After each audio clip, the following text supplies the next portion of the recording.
엄마, 왜 이렇게 변하셨어요? 전에는 안 이랬잖아요. 항상 저희 집에 오시면 좋아하시고, 손주들 챙겨주시고 그러셨는데, 나는 똑같이 되갚고 있을 뿐이야. 13년 동안 너희가 나에게 했던 대로. 어머님, 무슨 말씀이세요? 저희가 뭘 잘못했다고 그러시는지 모르겠네요. 한 번도 밥 한 끼 대접하지 않고 필요할 때만 찾았잖아. 명절이면 내가 음식 싸다 주고 손주 봐달라면 달려가고. 그런데 정작 너희는 나를 한 번도 초대한 적 없었지? 그건 저희가 바빠서 그런 거였어요. 엄마는 이해해 주셨잖아요. 그래, 나는 이해했지. 13년 동안. 하지만 이제는 지쳤어. 엄마, 진짜 왜 이러세요? 애들이 실망했잖아요. 저희 가족이잖아요. 가족? 13년 동안 단 한 번도 밥 한 끼 대접하지 않은 가족 말이니? 이 썩을 놈들 다시는 내 집에 찾아오지 마. 명절이 다가올 때마다 저는 며칠 전부터 장을 보고 음식을 준비했습니다.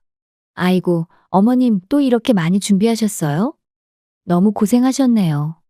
괜찮아. 손주들이 좋아하는 거라 기쁘게 했단다. 정말 감사해요.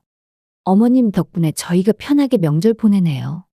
며느리는 그렇게 말하면서도 냉장고에 음식을 넣기만 할 뿐, 저를 위한 따뜻한 차 한 잔도 내오지 않았어요. 서운함이 밀려왔지만 표정 관리를 하며 웃음을 지었습니다. 명절날 손주들은 제가 가져간 음식을 맛있게 먹었습니다. 그런데 식사 후 설거지를 하는 동안 며느리의 통화 소리가 들렸어요. 엄마, 다음 주에 뵐게요. 명절 잘 보내셨죠? 아, 맞다. 저번에 해주신 그 갈비찜 너무 맛있었어요. 저는 무심코 귀를 기울였어요. 며느리가 친정어머니와 대화하는 소리였죠. 손에 힘이 빠져 그릇을 떨어뜨릴 뻔했습니다. 엄마, 괜찮으세요? 아, 괜찮아. 그냥 좀 피곤해서 그래. 아들이 다가와 물었지만 제 마음속 상처는 알지 못했어요. 며느리는 통화를 마치고 다시 거실로 들어왔습니다. 어머님, 다음 주에 친정에 갈 거예요. 한 달에 한 번은 꼭 하거든요. 그 말에 가슴이 아팠습니다. 13년 동안 아들네 집에서 한 번도 식사 대접을 받지 못했는데 며느리는 매달 친정을 방문한다고 했으니까요. 입술을 깨물며 참았지만 질문이 튀어나왔어요. 그런데 왜 나는 한 번도 초대하지 않니? 어머님. 언제든 오실 수 있잖아요. 굳이 초대가 필요하세요? 며느리의 대답은 마치 제가 예민하게 구는 것처럼 들렸습니다. 아들은 어색한 웃음만 지었죠. 엄마, 다음에 꼭 초대할게요. 약속해요. 또 다시 다음에라는 말이었습니다. 그 다음은 13년 동안 한 번도 오지 않았어요. 그날 밤 거실 소파에 앉아 지난 13년을 돌아보았습니다. 수많은 명절과 생일, 기념일에 대한 기억이 파노라마처럼 지나갔어요. 모두 한결같이 저는 주는 사람이었고 아들과 며느리는 받기만 했죠. 다음 날 아침 친구 미영 씨에게 전화했습니다. 미영아, 오랜만이다. 오늘 시간 있니? 있지? 무슨 일 있어? 그냥 좀 달라질 것 같아서 나 좀 도와줘. 무슨 일인데? 괜찮은 거야? 미영 씨와 만나 커피를 마시며 제 결심을 이야기했어요. 처음에는 걱정스러운 표정이었지만 제 이야기를 다 들은 후 미영 씨는 이해한다는 듯 고개를 끄덕였습니다. 사실 난 내가 너무 참는다고 생각했어. 이제는 달라질 거야. 더 이상 주지 않을 거야. 미영 씨의 응원에 용기를 얻었습니다. 그리고 그날부터 저는 철저하게 행동에 옮겼어요. 우선 냉장고를 비우고 냄비와 프라이팬을 모두 서랍 깊숙이 넣었죠. 이제 더는 아들이 불쑥 와서 밥을 달라고 해도 해주지 않을 준비를 했습니다. 친구들과의 모임에도 적극적으로 참여하기 시작했어요. 그동안 미뤄두었던 취미 생활도 다시 시작했죠. 아들이 연락해도 바쁘다고 말했습니다. 실제로 바빴으니까요. 내 삶을 찾아가는데 집중했습니다. 일주일 후 아들이 갑자기 집에 찾아왔어요. 엄마, 왜 전화를 안 받으세요? 아, 미안하다. 요즘 바빠서. 무슨 일 있어요? 어디 아프세요? 아들의 얼굴에 걱정이 스쳤습니다. 처음으로 저를 걱정하는 모습을 보이네요. 하지만 저는 담담하게 대답했어요. 아니, 건강해. 그냥 내 삶을 살고 있는 중이야. 엄마, 배고파요. 밥 좀 해주세요. 문득 예전처럼 자연스럽게 밥을 요구하는 아들의 말에 미소가 지어졌어요. 하지만 이번에는 달랐죠. 미안하다. 오늘은 밥 못 해줄 것 같아. 왜요? 바쁘세요? 아니, 그런 건 아니고. 이제부터 너희도 너희 집에서 밥 먹고, 나도 내 집에서 밥 먹으려고. 아들은 어리둥절한 표정을 지었습니다. 저는 일부러 냉장고 문을 열어 보여줬어요. 텅 빈 냉장고를 보고 아들이 놀란 눈빛을 보내왔습니다. 엄마, 냉장고가 비었네요? 그래, 요즘은 배달 음식을 많이 먹어. 엄마가 배달 음식이요? 항상 집밥만 먹으셨잖아요. 사람은 변하는 법이지. 나도 이제 편한 게 좋더라고. 아들은 어색한 웃음을 지었지만 눈빛에는 혼란이 가득했어요. 그리고 결국 자기 휴대폰으로 배달 음식을 주문했습니다. 처음으로 아들이 저에게 식사를 대접한 날이었죠. 비록 배달 음식이었지만 13년 만에 처음으로 아들에게 받는 식사였습니다. 엄마, 앞으로 자주 올게요. 그래, 오대 항상 배고픔을 해결하고 오렴. 아들과의 첫 대면 이후 약 일주일이 지났을 무렵 평화로운 토요일 아침이었습니다. 저는 베란다에서 새로 시작한 가드닝 취미로 작은 화분들을 돌보고 있었어요. 갑자기 현관 초인종이 울렸죠. 누구세요? 엄마, 저예요. 문을 열자 아들이 서 있었습니다. 예고 없는 방문이었지만 얼굴에는 미소를 지었어요. 아들아, 이렇게 갑자기 또 오다니. 무슨 일이야? 그냥 엄마가 보고 싶어서요. 집에 있을 것 같아서 왔어요. 얼굴을 보니 반가웠지만 한편으로는 경계심이 들었습니다. 13년 동안 보고 싶어서 온 적은 한 번도 없었으니까요. 아들은 거실로 들어와 소파에 앉았어요. 엄마, 요즘 잘 지내세요? 지난번에 왔을 때랑 집안 분위기가 많이 달라졌네요. 그래? 뭐가 달라졌는데? 뭔가 더 밝아진 것 같아요. 새 화분도 있고. 저는 살짝 웃으며 주방으로 향했습니다. 아들의 눈길이 주방 쪽으로 향하는 것을 느꼈어요. 아마도 뭔가 요리하는 모습을 기대했겠죠. 엄마, 혹시 배고픈데 뭐 먹을 거 있어요? 예상했던 질문이었습니다. 저는 태연하게 냉장고 문을 열었어요. 여전히 텅 비어 있었죠. 의도적으로 그렇게 유지했던 겁니다. 미안하다. 재료가 없네. 냉장고가 텅 비었어. 아들은 어리둥절한 표정으로 냉장고를 바라보았어요. 나무라는 듯한 눈빛이 느껴졌습니다. 엄마, 왜 장을 안 보셨어요? 항상 냉장고가 가득 차 있었잖아요. 이제 혼자 사니까 그럴 필요가 없더라고. 배달 음식이 편해. 제 말에 아들의 표정이 묘하게 변했습니다. 무언가 잘못되었다고 느끼는 것 같았어요. 예전에는 늘 집밥을 강조하던 제가 배달 음식을 선호한다니 이해가 안 되는 모양이었죠. 그럼 우리 같이 뭐 시켜 먹을까요? 좋아. 네가 골라봐. 아들은 핸드폰을 꺼내 배달 앱을 열었습니다. 메뉴를 고르면서도 계속 저를 힐끔거렸어요. 그런 아들의 모습을 보며 속으로 웃었습니다. 엄마는 뭐 드실래요? 나는 아무거나 좋아. 네가 먹고 싶은 거 시켜. 결국 아들은 치킨과 피자를 주문했습니다. 예전 같았으면 건강에 안 좋다며 만류했을 텐데 이번에는 그냥 동의했어요. 주문을 마친 아들이 거실을 둘러보더니 물었습니다. 엄마, 근데 요리 안 하시면 뭐 하세요, 요즘? 여러 가지. 친구들 만나고 동네 탁구 교실도 다니고. 탁구요? 엄마가. 아들의 놀란 표정이 재미있었습니다. 이제야 제가 자신의 엄마인 동시에 한 사람의 개인이라는 것을 깨닫는 듯 했어요. 배달 음식이 도착했고 함께 식탁에 앉았습니다. 아들이 조심스럽게 말을 꺼냈어요. 그런데 엄마, 다음 주에 아내랑 같이 올게요. 저번에 엄마가 왜 갑자기 이렇게 변하셨는지 궁금해 하더라고요. 그래? 그럼 오렴. 근데 밥은 먹고 오라고 일러. 엄마, 아들의 항의하는 목소리에 저는 가볍게 웃었습니다. 그런 제 태도가 아들에게는 당혹스러웠나 봐요. 한 번도 본 적 없는 엄마의 모습이었을 테니까요. 엄마, 진짜 왜 이러세요? 무슨 일 있어요? 별일 없어. 그냥 나도 이제 내 방식대로 살려고. 식사를 마친 후 아들은 쓰레기를 정리하고 설거지까지 했습니다.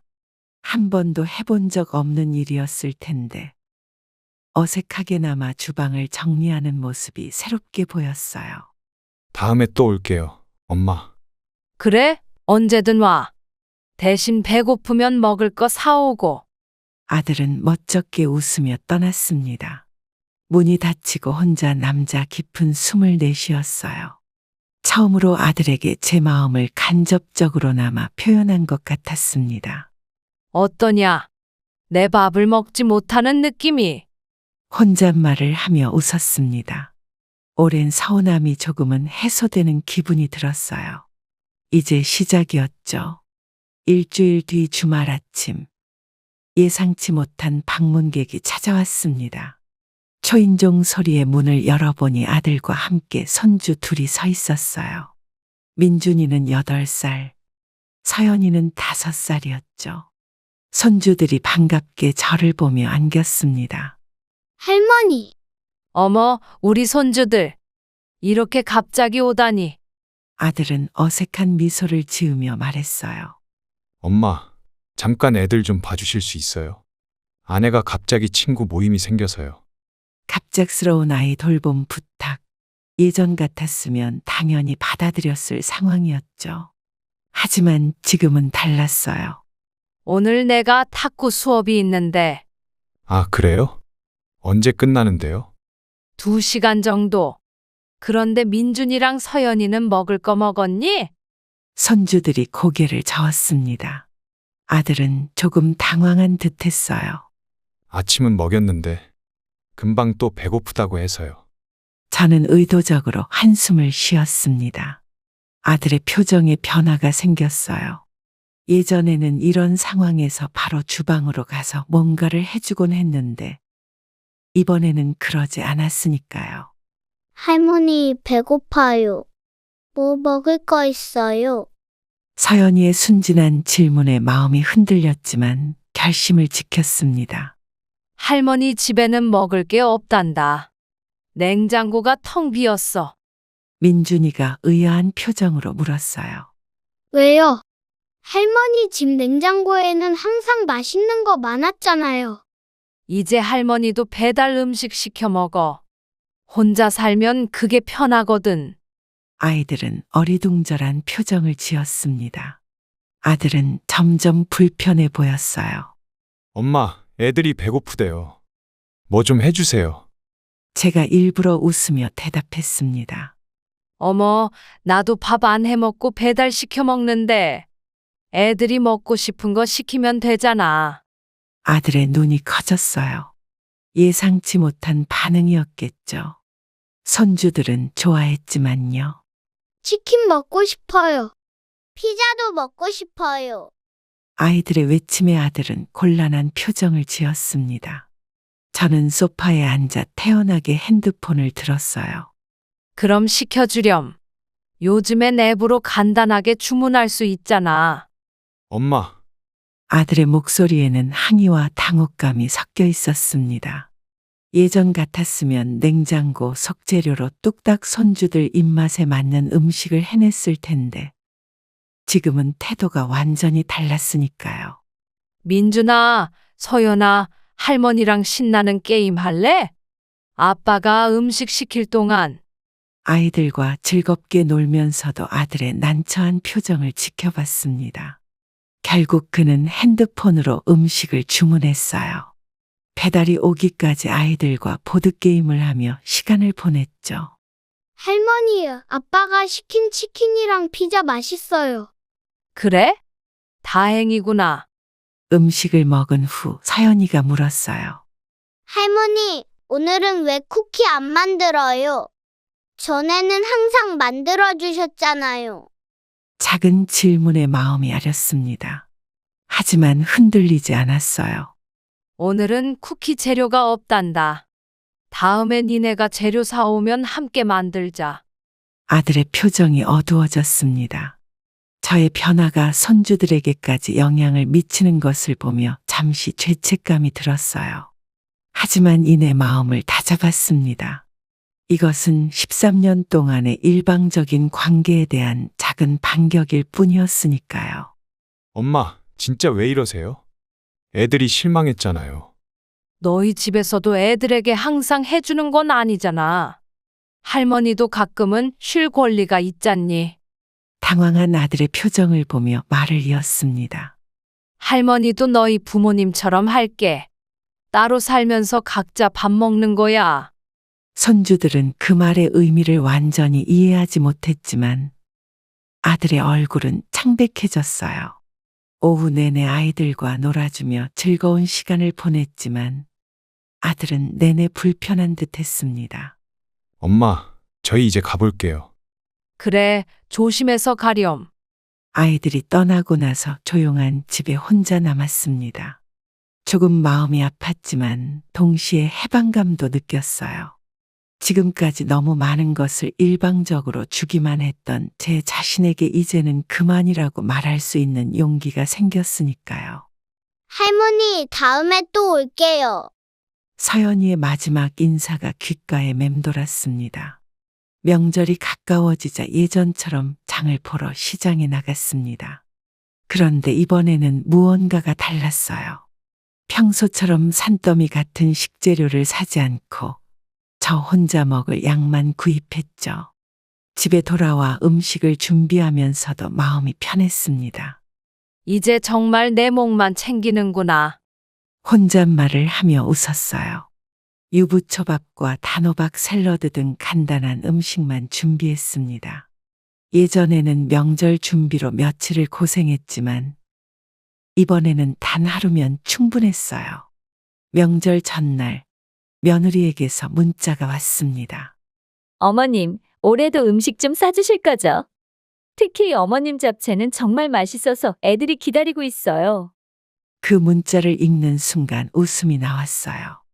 13년 동안 단 한 번도 밥 한 끼 초대하지 않고 이제 와서 음식만 달라니.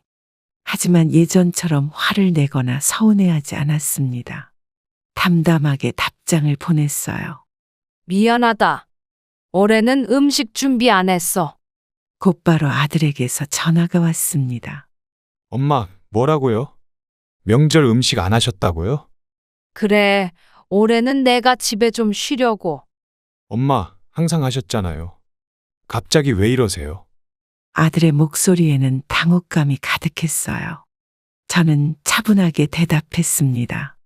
나도 이제 힘들어서 못하겠다. 이제 각자 먹자. 전화를 끊은 후 묘한 해방감이 밀려왔습니다. 아무리 생각해도 억울했어요. 13년 동안 며느리는 친정에는 매달 찾아가면서 저에게는 단 한 번도 식사 초대를 하지 않았으니까요. 명절 당일 예상치 못하게 아들 가족이 찾아왔습니다. 문을 열자 며느리가 어색한 미소를 지으며 서 있었어요. 어머님, 새해 복 많이 받으세요. 인사드리러 왔어요. 고마워. 너희도 복 많이 받아. 거실로 들어온 아들 가족이 주변을 둘러봤습니다. 평소 명절이면 온갖 음식으로 가득했던 식탁이 텅 비어 있는 모습에 모두 놀란 표정이었어요. 엄마, 정말 아무것도 안 하셨네요? 그래. 올해는 나도 편하게 쉬고 싶어서. 며느리가 슬쩍 변명을 시작했어요. 어머님, 저희도 한번 모시려고 했어요. 그런데 일정이 안 맞아서. 순간 참았던 감정이 올라왔습니다. 하지만 감정을 드러내지 않고 차갑게 웃으며 말했죠. 13년 동안 단 한 번도? 며느리의 얼굴이 붉어졌고 아들은 말없이 물만 마셨어요. 어색한 침묵이 이어졌습니다. 저희가 준비한 선물이에요, 어머님. 며느리가 건넨 선물 상자를 받았습니다. 감사하다는 말만 간단히 전했어요. 예전 같았으면 음식을 싸주고 용돈까지 챙겨줬겠지만 이번에는 달랐습니다. 같이 식사라도 하고 갈까요? 아들이 조심스레 물었어요. 저는 미소를 지으며 대답했습니다. 괜찮아. 나는 이미 먹었어. 그럼 저희끼리라도 근처 식당에서 먹고 갈게요. 그래, 맛있게 먹고 와. 그들이 나간 후 창문으로 멀어지는 모습을 바라봤습니다.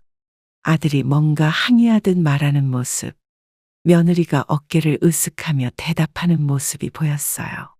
처음으로 명절에 음식을 준비하지 않았는데도 마음이 편했습니다. 저녁에 아들 가족이 다시 들렀을 때 손주들이 선물을 안고 뛰어왔어요. 할머니, 우리 이거 선물이에요. 맛있는 케이크예요.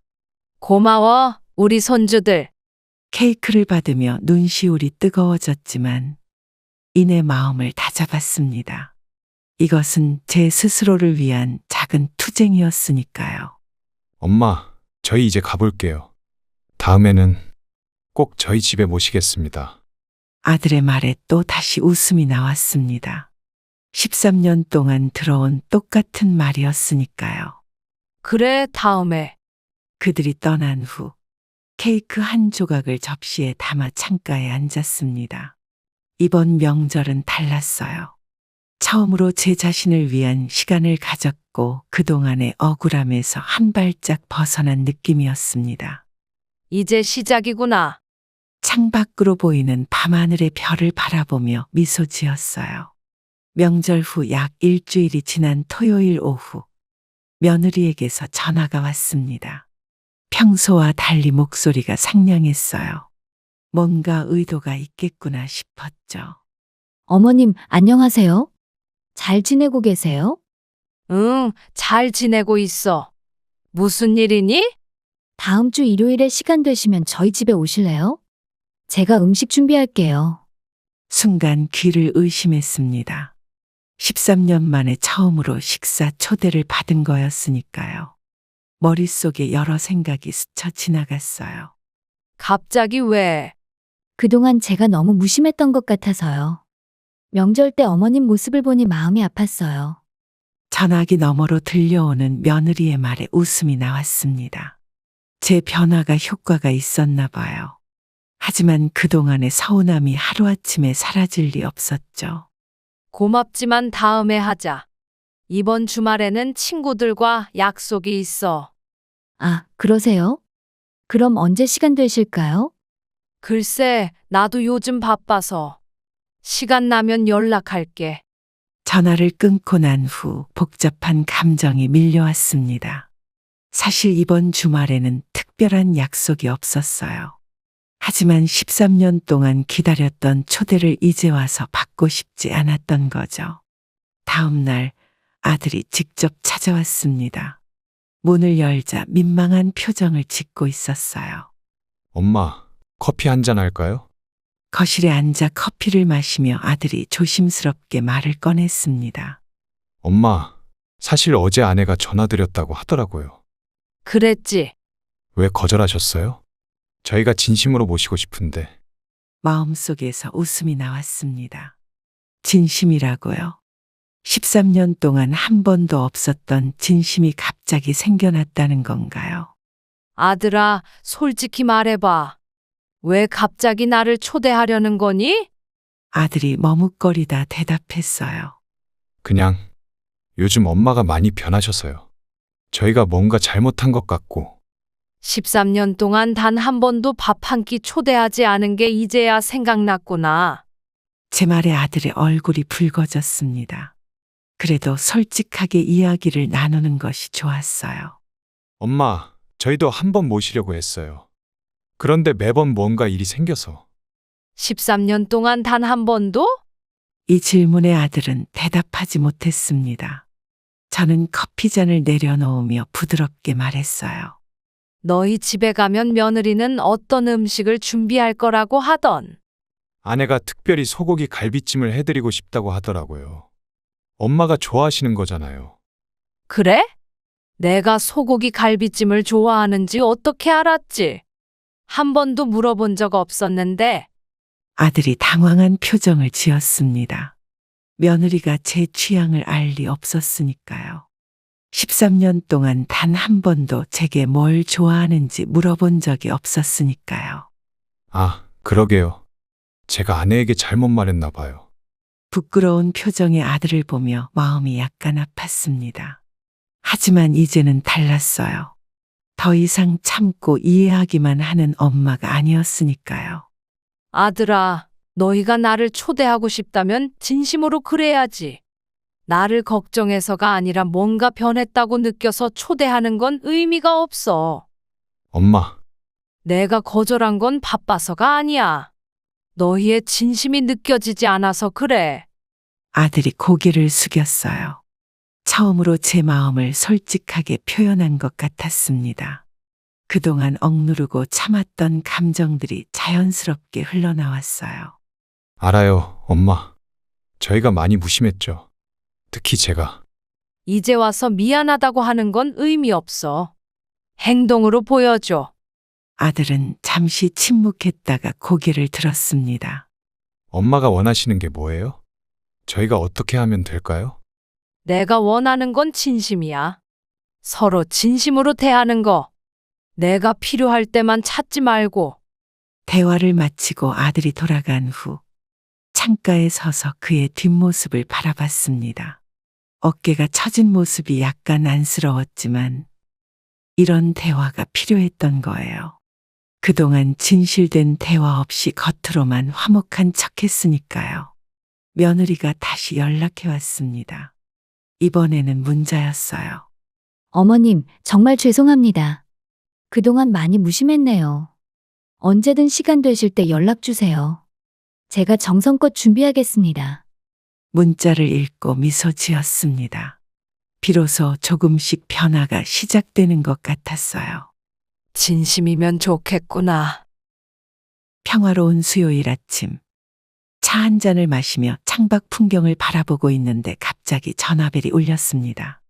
며느리였어요. 어머님, 안녕하세요? 갑자기 전화드려 죄송해요. 괜찮아. 무슨 일이니? 저기, 부탁드릴 게 있어서요. 이번 주말에 저희가 여행을 가야 하는데 애들 좀 봐주실 수 있으세요? 순간 머릿속에 여러 생각이 스쳐 지나갔어요. 과거의 저였다면 당연히 그래 데려와라고 했겠죠. 하지만 이제는 달랐습니다. 이번 주말? 며칠이나? 금요일 저녁부터 일요일 저녁까지요. 제 친구 결혼식도 있어서요. 하지만 이제 저도 제 생활이 있었죠. 미안하다. 나도 이번 주말에 여행 가려고 해서. 전화기 너머로 잠시 침묵이 흘렀습니다. 아마 며느리는 제가 거절할 거라고는 생각도 못했을 거예요. 어디 가세요? 친구들이랑 제주도에 가기로 했어. 제주도요? 어머님이요? 며느리의 놀란 목소리가 전화기 너머로 들려왔습니다. 예전에는 집 밖에 나가는 것조차 드물었던 제가 친구들과 여행을 간다는 사실이 믿기지 않았나 봐요. 그래, 나도 이제 내 인생 살려고. 너희도 나 안 모셔서 여행 다니잖아? 나도 마찬가지야. 아, 네, 알겠습니다. 며느리의 당황한 목소리가 들렸어요. 제 대답이 너무 직설적이었을지도 모르지만 솔직한 제 마음이었습니다. 그럼 애들은 어떡하죠? 다른 분께 부탁드려야 할까요? 네 친정어머니한테 부탁해보지 그래. 매달 찾아가는 친정에. 살짝 비꼬는 투로 말했지만 감정을 완전히 숨기지는 못했나 봅니다. 며느리의 목소리가 작아졌어요. 아, 어머니는 요즘 몸이 안 좋으셔서요. 그럼 아이들 아빠가 봐야지. 여행 좀 미루던가. 전화를 끊고 나서 깊은 숨을 내쉬었습니다. 예전에는 무조건 내라고 대답했을 상황에서 처음으로 아니오라고 말한 거였어요. 미안한 마음도 있었지만 동시에 홀가분했습니다. 오후에 아들에게서 전화가 왔어요. 목소리에 짜증이 묻어났습니다. 엄마, 정말 이번 주말에 여행 가세요? 그래, 친구들이랑 제주도에 가기로 했어. 갑자기 여행은 무슨? 아이들 때문에 연락드렸는데. 나도 계획이 있단다. 갑자기 취소할 수는 없지. 아들의 한숨 소리가 들렸어요. 이런 제 모습이 낯설 테지요. 엄마, 왜 이렇게 변하셨어요? 예전에는 항상 도와주셨잖아요. 이 말에 가슴 한구석이 아려왔지만 단호하게 대답했습니다. 내가 변한 게 아니라 네가 당연하게 여겼던 거야. 나도 내 삶이 있어. 그렇지만 엄마는 엄마라고 해서 항상 희생해야 하는 건 아니야. 너희가 13년 동안 나한테 해준 것처럼 나도 이제 내 방식대로 살려고 해. 대화를 마치고 전화를 끊은 후 창밖을 바라봤습니다. 실은 이번 주말에 계획된 여행은 없었어요. 하지만 그동안 한 번도 거절하지 못했던 부탁을 처음으로 거절한 것만으로도 의미가 있었습니다. 다음 날 아침 아들이 집으로 찾아왔어요. 표정이 어두웠습니다. 엄마, 진짜 여행 가세요? 그럴 계획이야. 어머니가 이번에 좀 맞춰주시면 안 돼요? 아들의 진심 어린 걱정을 보며 마음이 흔들렸지만 이번에는 단호하게 밀어붙였어요. 내가 왜 항상 너희 일정에 맞춰야 하니? 나도 내 일정이 있단다. 알겠어요. 아들이 미안해하며 나가는 뒷모습을 보며 안쓰러운 마음도 들었지만 후회는 없었습니다. 이것은 13년 동안 쌓인 일방적인 관계에 대한 작은 반격이었으니까요. 주말이 되자 저는 실제로 짐을 싸서 친구 집에 머물렀습니다. 비록 제주도는 아니었지만 오랜만에 집을 떠나 편안한 시간을 보냈어요. 아들과 며느리는 결국 여행을 취소했다는 소식을 들었습니다. 저녁, 친구와 와인 한 잔을 나누며 생각했습니다. 변화는 어렵지만 필요한 것이었어요. 여행에서 돌아온 지 일주일 후, 평일 저녁 시간에 초인종이 울렸습니다. 문을 열어보니 아들이 서 있었어요. 평소와 달리 얼굴색이 어두웠죠. 아들아, 이 시간에 웬일이니? 엄마, 잠깐 이야기 좀 할 수 있을까요? 거실에 들어선 아들은 소파에 앉으면서도 계속 손을 비비고 있었어요. 무언가 불안해 보였습니다. 차라도 마실래?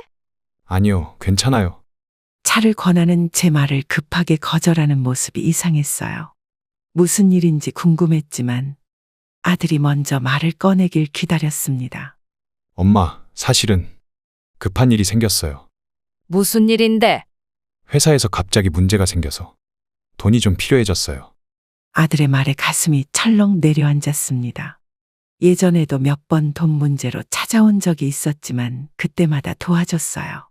하지만 이번에는 뭔가 달랐습니다. 얼마나 필요한데? 5천만 원 정도요. 정말 급해서 그래요. 다음 달에 꼭 갚을게요. 금액을 듣는 순간 눈이 커졌어요. 적은 돈이 아니었죠. 예전에는 묻지도 따지지도 않고 도와줬겠지만 이제는 달랐습니다. 무슨 일인지 자세히 말해봐. 그냥 회사 일 때문에 그래요. 설명하기 좀 복잡해요. 아들의 대답이 솔직하지 않다는 느낌이 들었습니다. 눈을 피하고 말끝을 흐리는 모습이 수상했어요. 회사 일이면 회사에서 해결하면 되잖아. 왜 개인 돈이 필요한데? 그게 복잡해서요. 제가 책임져야 하는 부분이 있어서. 말을 더듬는 아들을 보니 뭔가 감춘다는 생각이 들었어요.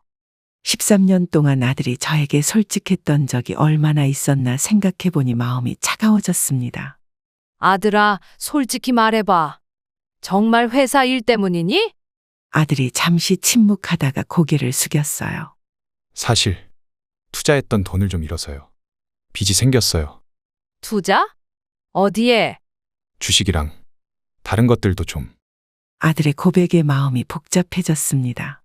투자금을 잃었다면 그건 도박에 가까운 행동이었겠죠. 그런데 제 노후 자금을 빌려달라는 것이 합당한지 의문이 들었어요. 아들아, 미안하지만 그 돈은 내 노후를 위해 모아둔 거야. 엄마, 제발 도와주세요. 정말 어려운 상황이에요.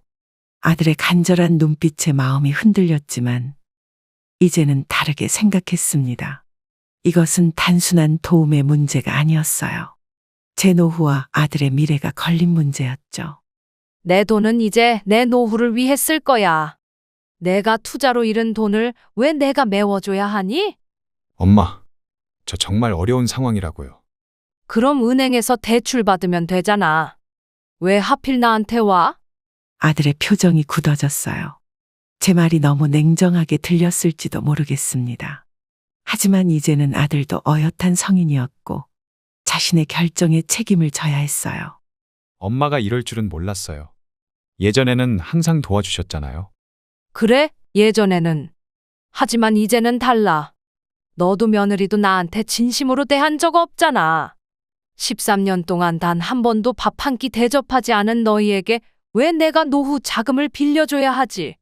아들이 당황한 표정으로 자리에서 일어났습니다.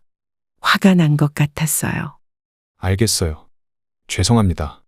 실수였네요. 아들이 현관문을 쾅 닫고 나가는 소리가 들렸습니다. 마음이 아팠지만 동시에 홀가분한 기분도 들었어요.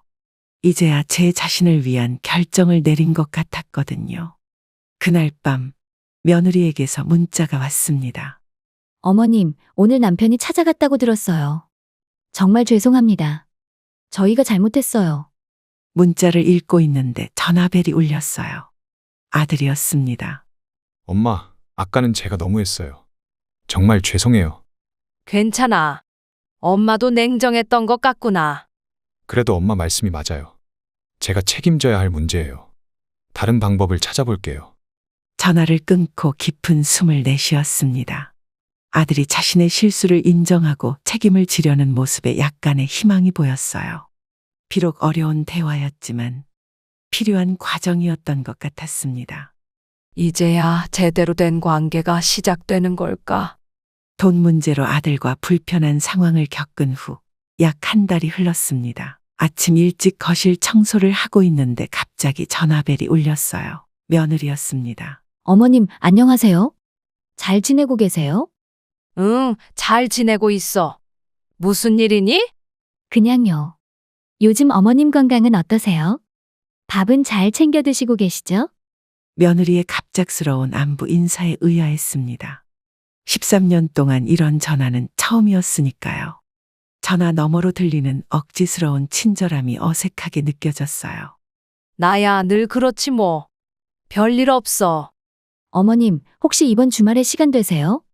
집에 한번 오실래요? 순간 귀를 의심했습니다. 며느리가 저를 초대하다니. 이전의 경험들이 스쳐 지나갔어요. 거절당했던 셀 수 없는 다음해들, 그리고 한 번도 이루어지지 않았던 초대들. 갑자기 왜? 그동안 너무 소홀했던 것 같아서요. 제가 특별히 음식도 준비할게요. 의심스러운 마음이 들었습니다. 갑자기 변한 태도에는 분명 이유가 있을 테니까요. 아들이 돈 문제로 거절당한 후에 변하였으니 더욱 그랬습니다. 귀찮게 뭘 준비해. 평소처럼 지내면 되지. 아니에요, 어머님. 정말 오랜만에 뵙는데 제가 정성껏 준비할게요. 어머님이 좋아하시는 갈비찜도 만들고요. 갈비찜이라는 말에 쓴웃음이 나왔어요. 아들에게 들은 내용이겠죠. 하지만 제가 정말 좋아하는 음식은 따로 있었습니다. 13년 동안 한 번도 물어본 적 없으니 모르는 게 당연했어요. 그래? 그럼 고마워. 네, 토요일 점심 괜찮으세요? 아이들도 할머니 보고 싶어 해요. 손주들 얘기를 듣자 마음이 조금 흔들렸습니다. 그래도 완전히 믿기지는 않았어요. 갑작스러운 변화는 항상 의심스러우니까요. 토요일. 글쎄, 친구들과 약속이 있는데 아, 그러세요? 그럼 언제 시간 되세요? 시간 나면 연락할게. 전화를 끊고 생각에 잠겼습니다. 친구 약속은 사실 거짓말이었어요. 하지만 이제 와서 다가오는 며느리의 진정성이 의심스러웠습니다. 진심일까? 아니면 또 다른 목적이 있는 걸까? 어느 날 동네 마트에서 쇼핑을 하다가 우연히 며느리를 마주쳤습니다. 같은 시간에 같은 장소에서 만날 거라고는 예상하지 못했어요. 며느리는 저를 보고 잠시 당황하는 듯 했습니다. 어머님, 여기서 뵐 줄은 몰랐네요. 나도 놀랐구나. 뭐 사러 왔니? 좀 이따가 제 친정어머니가 오셔서 음식 준비할 재료 사러 왔어요. 친정어머니라는 말에 자연스레 귀가 솔깃해졌습니다. 며느리의 친정 얘기는 늘 저를 소외감 들게 했으니까요. 그래? 자주 오시는구나. 네, 한 달에 한 번은 꼭 오세요. 어머니께 용돈도 드리고요. 며느리의 말에 묘한 감정이 일었습니다. 드러내지는 않았지만 13년 동안 며느리는 친정 부모님에게는 정성을 다하면서 저에게는 그러지 않았다는 사실이 다시 한번 확인된 셈이었죠. 니네 친정에는 자주 가더라? 아, 네. 부모님이 연세가 있으셔서. 며느리의 목소리가 작아졌습니다. 제 눈빛에서 무언가를 느꼈는지 불편해 보였어요. 카트에 물건을 담으며 대화를 이어갔습니다. 그럼 오늘 특별한 음식을 준비하겠구나? 네, 어머니가 좋아하시는 갈비찜이랑 몇 가지 반찬이요. 갈비찜. 또 그 단어가 나왔네요. 실은 제가 13년 동안 며느리에게 한 번도 제 취향을 말할 기회가 없었다는 사실이 아이러니했습니다. 그래? 어머니가 갈비찜을 좋아하시나 보구나. 네, 최고로 좋아하세요. 어머님은 어떤 음식 좋아하세요? 갑자기 제 취향을 물어오는 며느리가 낯설게 느껴졌어요. 13년 만에 처음 묻는 질문이었으니까요. 나? 나는 생선찜을 좋아해. 특히 조기찜. 정말요? 처음 알았네요. 다음에 제가 한번 해드릴게요. 처음 안다는 말에 쓴웃음이 나왔습니다. 13년이라는 시간 동안 한 번도 묻지 않았으니 모를 수밖에 없겠죠. 그래도 이제라도 물어봐 주는 것이 고마웠어요. 고맙구나. 그런데 오늘 어머니 오신다며? 얼른 준비해. 네, 맞아요. 그럼 저 먼저 가볼게요. 며느리가 서둘러 계산대로 향했습니다. 뒷모습을 보며 생각에 잠겼어요. 친정 부모에게는 그토록 잘하면서 왜 저에게는 그러지 못했을까요? 집으로 돌아와 소파에 앉아 차를 마시는데 아들에게서 전화가 왔습니다. 엄마, 오늘 마트에서 아내가 만났다고 하더라고요. 그래, 우연히 마주쳤어. 저기, 엄마, 뭐 하나 물어봐도 될까요? 뭔데? 아내가 친정 부모님한테 보내는 용돈 얘기가 나왔다고 하던데 혹시 엄마가 서운하셨던 건가요? 아들의 질문에 잠시 말을 잇지 못했습니다. 당연히 서운했죠. 친정 부모에게는 매달 용돈을 보내면서 저에게는 한 번도 그런 적이 없었으니까요. 솔직히. 그랬어. 죄송해요, 엄마. 저희가 많이 무심했네요.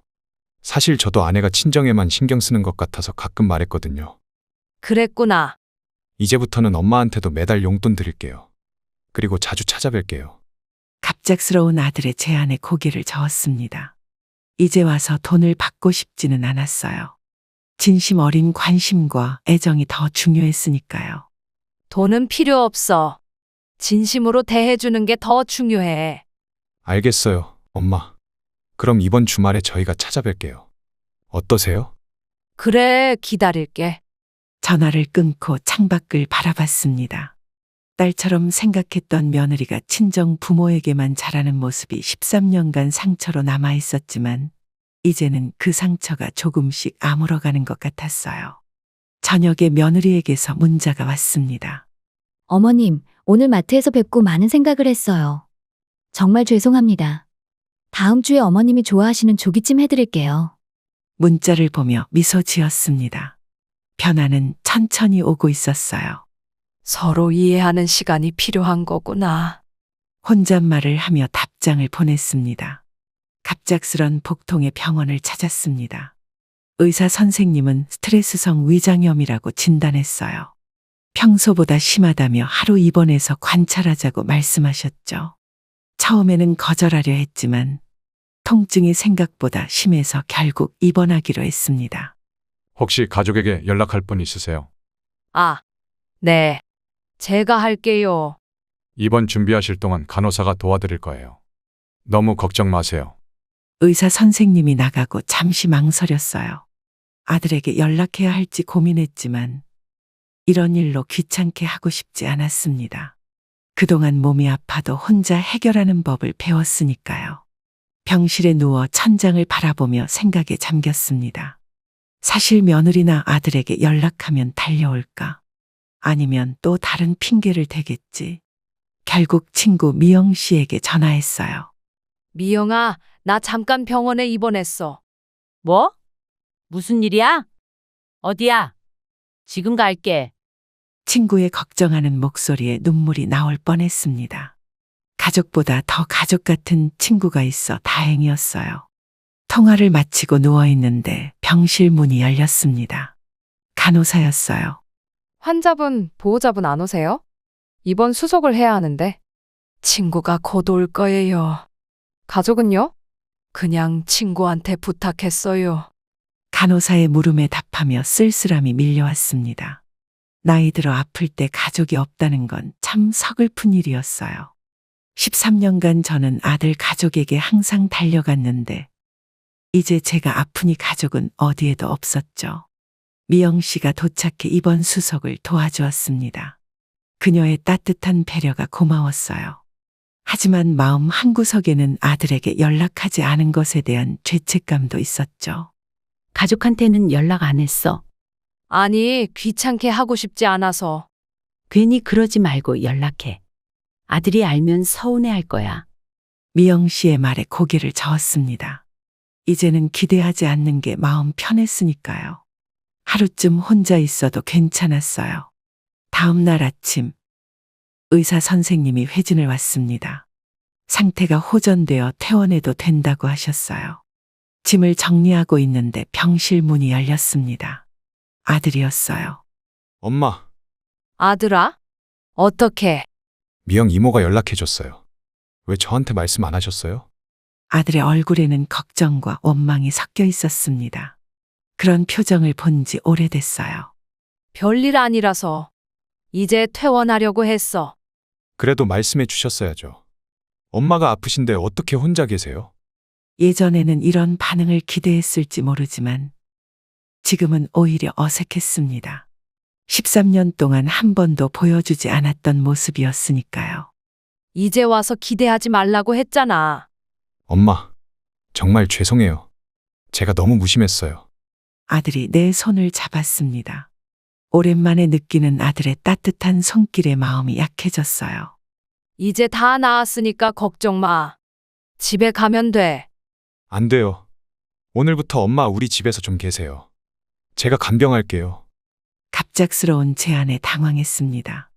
13년 동안 초대받지 못했던 집에 이제 와서 가야 한다니요. 하지만 아들의 진심 어린 눈빛이 마음을 흔들었어요. 별로 심한 거 아니야. 괜히 패 끼치고 싶지 않아. 엄마가 우리한테 패라뇨? 제발요. 이번만큼은 제 말 들어주세요. 퇴원 후 생각지도 않게 아들 집으로 향했습니다. 차 안에서 아들이 미안하다는 말을 반복했어요. 집에 도착하자 며느리와 손주들이 현관에서 기다리고 있었습니다. 어머님, 괜찮으세요? 많이 아프셨죠? 할머니, 빨리 나와야 해요. 손주들의 순수한 걱정에 마음이 따뜻해졌습니다. 며느리도 진심으로 걱정하는 눈치였어요. 간단한 음식이 차려진 식탁으로 안내받았습니다. 어머님, 제가 소화 잘 되는 죽 준비했어요. 드셔보세요. 자그마한 병상이 거실에 마련되어 있었습니다. 13년 만에 처음으로 아들 가족에게 진정한 보살핌을 받는 느낌이었어요. 13년이라는 긴 시간 동안 저는 아들과 며느리에게 무조건적인 사랑만 주었습니다. 한 번도 밥 한 끼 대접받지 못했지만 그것이 당연한 것처럼 여기며 살았어요. 그들이 필요할 때만 찾고 필요하지 않을 때는 잊혀지는 그런 존재였죠. 하지만 제가 거리를 두고 당당하게 아니오라고 말하기 시작하면서 모든 것이 달라졌습니다.